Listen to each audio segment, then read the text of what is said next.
Hello friends, welcome back to the channel. तो friends, आज मैं आपके लिए लेकर आई हूँ क्लास 9 से एक और इम्पॉर्टेंट पोएम जिसका नाम है नए इलाके में खुशबू रचते हैं हाथ। और इस पोएम के जो कवि हैं उनका नाम है अरुण कमल। तो फ्रेंड्स, चलिए बिना देर किए इस पोएम का एक्सप्लेनेशन शुरू करते हैं।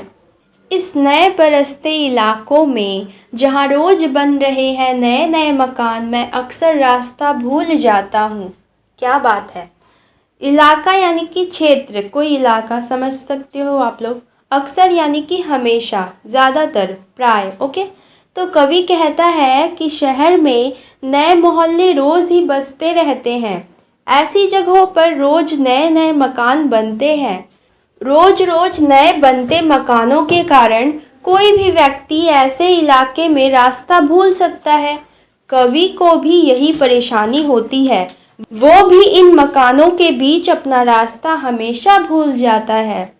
धोखा दे जाते हैं पुराने निशान, खोजता हूँ ताकता पीपल का पेड़, खोजता हूँ ढहा हुआ घर और ज़मीन का खाली टुकड़ा जहाँ से बाएं मुड़ना था मुझे। फिर 2 मकान बाद बिना रंग वाले लोहे के फाटक का घर था एक मंजिला। ताकता यानी कि देखना, देखता। ढहा यानी कि गिरा हुआ। फाटक यानी कि दरवाज़ा। तो कवि कहता है कि जो पुराने निशान हैं वो धोखा दे जाते हैं, क्योंकि कुछ पुराने निशान तो सदा के लिए मिट जाते हैं। कवि के साथ अक्सर ऐसा होता है कि वह अपना रास्ता ढूंढने के लिए पीपल के पेड़ को खोजता है, परंतु हर जगह मकानों के बनने के कारण उस पीपल के पेड़ को काट दिया गया है। फिर कवि पुराने गिरे हुए मकानों को ढूंढता है, परंतु वह भी उसे अब कहीं नहीं दिखता। कवि कहता है कि पहले तो उसे घर का रास्ता खोजने के लिए जमीन के खाली टुकड़े के पास से बाएं मुड़ना पड़ता था, और उसके बाद 2 मकान के बाद बिना रंग वाले लोहे के दरवाजे वाले एक मंजिला मकान में जाना होता था। तो कहने का मतलब यह है कि कवि को अब बहुत सारे मकानों के बन जाने से घर का रास्ता ढूंढने में बहुत परेशानियों का सामना करना पड़ता है। तो बहुत सारे घर बन जाने के कारण कवि को अपने घर ढूंढने में परेशानियों का सामना करना पड़ता है। क्या आप लोग के साथ भी ऐसा कभी हुआ है? अगर हुआ है तो कमेंट में शेयर ज़रूर करना। तो चलिए आगे बढ़ते हैं। और मैं हर बार एक घर पीछे चल देता हूँ या 2 घर आगे ठकमकाता। यहाँ रोज कुछ बन रहा है, रोज कुछ घट रहा है। यहाँ स्मृति का भरोसा नहीं। ठकमकाता यानी कि धीरे धीरे, डगमगाते हुए। स्मृति यानी कि याददाश्त, याद। तो अब जो कवि हैं वो कहते हैं कि वो अपने घर जाते हुए हर बार या तो वो अपने घर से पीछे ही रह जाते हैं या फिर डगमगाते हुए अपने घर से 2 घर आगे ही बढ़ जाते हैं। कवि कहता है कि जहाँ पर रोज ही नया कुछ बन रहा हो और कुछ मिटाया जा रहा हो, वहाँ पर अपने घर का रास्ता ढूंढने के लिए आप अपनी याददाश्त पर भरोसा नहीं कर सकते।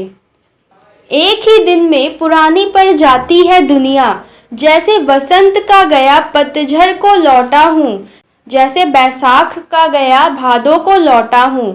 अब यही है उपाय कि हर दरवाज़ा खटखटाओ और पूछो, क्या यही है वो घर? समय बहुत कम है तुम्हारे पास। आ चला पानी ढहा आ रहा आकाश, शायद पुकार ले कोई पहचाना ऊपर से देखकर।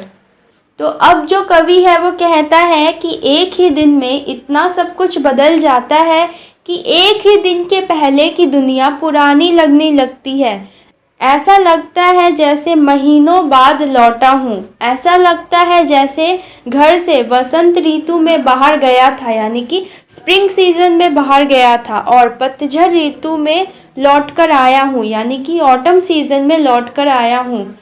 जैसे बैसाख में गया और भादों में लौटा हो। कवि कहता है कि अब सही घर खोजने के लिए एक ही तरीका है कि वो हर दरवाजे को खटखटाकर पूछे कि वो सही घर पे आया है या नहीं। कवि कहता है कि उसके पास अपना घर ढूंढने के लिए बहुत कम टाइम है, बहुत कम समय है, क्योंकि अब तो आसमान में बारिश भी आने वाली है और कवि को उम्मीद है कि शायद उसका कोई परिचित यानी कि कोई उसको जानने वाला उसे देख लेगा और आवाज़ लगाकर उसे उसके घर ले जाएगा। नई गलियों के बीच, कई नालों के पार, कूड़े करकट के ढेरों के बाद, बदबू से फटते जाते इस टोले के अंदर, खुशबू रचते हैं हाथ, खुशबू रचते हैं हाथ। कूड़ा करकट यानी कि कचरा और टोले यानी कि छोटी बस्ती जो होती है वो। तो कवि कहता है कि अगरबत्ती का इस्तेमाल लगभग हर व्यक्ति करता है। हालांकि अगरबत्ती पूजा पाठ के लिए इस्तेमाल होती है, लेकिन इसकी खुशबू ही शायद वह वजह है जो लोग इसे रोज़ इस्तेमाल करते हैं। इस कविता में कवि ने उन खुशबूदार अगरबत्ती बनाने वालों के बारे में बताया है जो खुशबू से कोसों दूर हैं। ऐसा कवि ने इसलिए कहा है क्योंकि अगरबत्ती का कारखाना जो अक्सर है वो तंग गली में होता है, घरों और सड़कों के किनारे गंदे पानी, जहाँ से गंदा पानी बह रहा है वहीं पर होता है, या फिर बदबूदार कूड़े के ढेर के पास होता है। और ऐसे जगहों पर बहुत सारे कारीगर अपने हाथों से अगरबत्ती बनाने का काम करते हैं।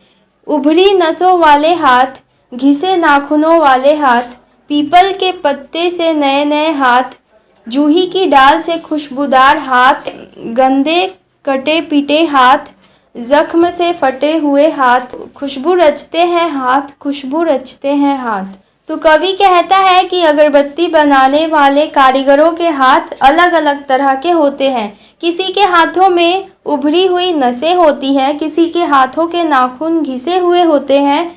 कुछ बच्चे भी काम करते हैं जिनके हाथ पीपल के नए पत्तों की तरह कोमल होते हैं। कुछ कम उम्र की लड़कियां भी होती हैं जिनके हाथ जूही के फूल की डाल की तरह खुशबूदार होते हैं। कुछ कारीगर के हाथ तो गंदे, कटे पिटे और चोट के कारण फटे हुए भी होते हैं। कवि कहता है कि दूसरों के लिए खुशबू बनाने वाले खुद न जाने कितनी और कैसी तकलीफ़ों का सामना करते हैं। यही इस गली में बनती है मुल्क की मशहूर अगरबत्तियाँ। इन्हीं गंदे मोहल्ले के गंदे लोग बनाते हैं केवड़ा, गुलाब, खस और रात रानी अगरबत्तियाँ। दुनिया की सारी गंदगी के बीच दुनिया की सारी खुशबू रचते रहते हैं हाथ, खुशबू रचते हैं हाथ, खुशबू रचते हैं हाथ। तो मुल्क यानी कि देश, केवड़ा यानी कि एक छोटा वृक्ष जिसके फूल अपनी सुगंध के लिए बहुत ही फेमस है। खस यानी कि पोस्ता होता है, और रात रानी यानी कि एक बहुत ही सुगंधित स्मेल वाला फूल होता है, और मशहूर यानी कि प्रसिद्ध, फेमस। तो कवि कहता है कि इसी तंग गली में पूरे देश की प्रसिद्ध यानी कि फेमस अगरबत्तियाँ बनती हैं। उस गंदे मोहल्ले के गंदे लोग, यानी कि गंदे लोग कहने का मतलब गरीब लोग ही केवड़ा, गुलाब, खस और रात रानी की खुशबू वाली अगरबत्तियाँ बनाते हैं। यह एक विडंबना ही है कि दुनिया की सारी खुशबू उन गलियों में बनती है जहाँ दुनिया भर की गंदगी भरी हुई होती है, समाई होती है। तो ये था हमारा पोएम का एक्सप्लेनेशन। आई होप आप लोग को समझ में आ गया होगा।